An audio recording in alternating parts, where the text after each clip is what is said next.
ಉದಯ ಕಾಲದ ಧ್ಯಾನಕ್ಕಾಗಿ ಕೀರ್ತನೆಗಳು 46 5ನೇ ವಾಕ್ಯ.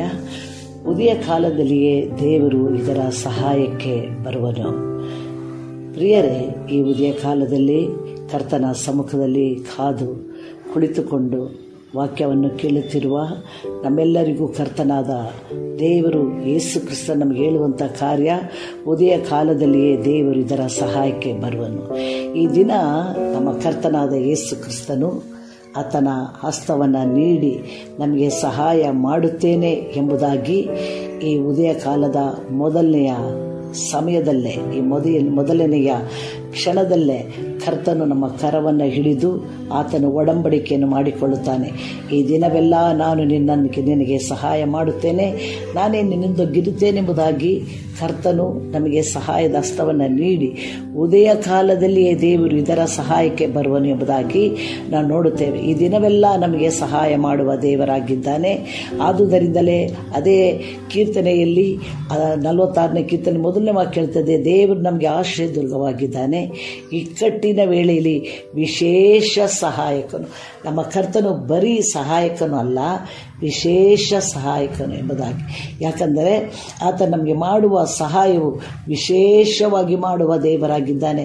ಮನುಷ್ಯರು ಮಾಡುವ ಸಹಾಯ ಬೇರೆ, ಆದರೆ ಕರ್ತನು ಮಾಡುವ ಸಹಾಯ ಅದು ವಿಶೇಷವಾಗಿರುತ್ತದೆ, ಅದು ಶ್ರೇಷ್ಠವಾಗಿರುತ್ತದೆ, ಅದು ಆಶೀರ್ವಾದವಾಗಿರುತ್ತದೆ, ಅದು ಕಡೆಯವರೆಗೂ ನಿಲ್ಲುವಂಥದ್ದಾಗಿರುತ್ತದೆ. ಆ ರೀತಿಯಲ್ಲಿ ಕರ್ತನು ನಮಗೆ ಸಹಾಯ ಮಾಡುವ ದೇವರಾಗಿದ್ದಾನೆ. ನಮ್ಮ ಕರ್ತನಾದ ಯೇಸು ಕ್ರಿಸ್ತನ ಹೆಸರೇ ಆತ ನಮಗೆ ಸಹಾಯಕನು ಎಂಬುದಾಗಿ ವಾಕ್ಯ ಹೇಳುವುದರಿಂದ ಈ ಸಹಾಯವನ್ನು ನಮ್ಮ ಕರ್ತನಾದ ಯೇಸು ಸ್ವಾಮಿ ಈ ಉದಯ ಕಾಲದಲ್ಲಿ ನಮ್ಮ ಕರೆ ಹಿಡಿದು ನಾನೇ ನಿಮ್ಮನ್ನು ನಡೆಸುತ್ತೇನೆಂಬುದಾಗಿ ಹೇಳಿ ಸಹಾಯದ ಹಸ್ತವನ್ನು ನೀಡಿರುವ ದೇವರಾಗಿದ್ದಾನೆ.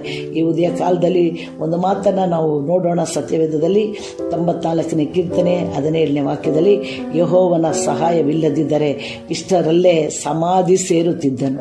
ಹೌದು ಪ್ರಿಯರೇ, ಇದು ಬಹಳ ವಿಶೇಷವಾದ ಕಾರ್ಯ.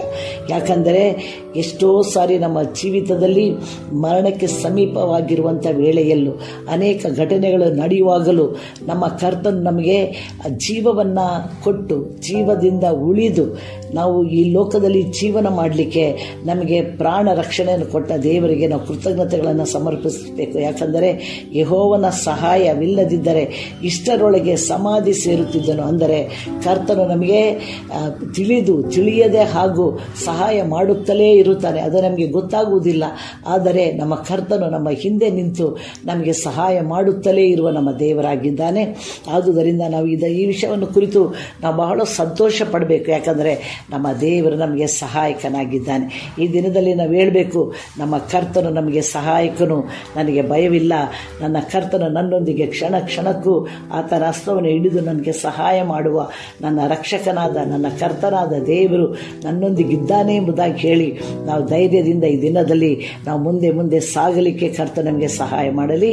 ಆದುದರಿಂದಲೇ 41ನೇ ಯೆಶಾಯನ ಪ್ರವಾದನ ಪುಸ್ತಕ 10ನೇ ವಾಕ್ಯ ಹೇಳ್ತದೆ, ನೀನಂತೂ ಹೆದರಬೇಡ, ನಾನೇ ನಿನ್ನೊಂದಿಗಿದ್ದೇನೆ, ದಿಗ್ಭ್ರಮೆಗೊಳ್ಳದಿರು, ನಾನೇ ನಿನ್ನ ದೇವರು, ನಾನು ನಿನ್ನನ್ನು ಬಲಪಡಿಸುತ್ತೇನೆ, ಹೌದು ನಿನಗೆ ಸಹಾಯ ಕೊಡುತ್ತೇನೆ, ನನ್ನ ದರ್ಭದ ಬಲಗೈಯನ್ನು ನಿನಗೆ ಆಧಾರ ಮಾಡುತ್ತೇನೆ.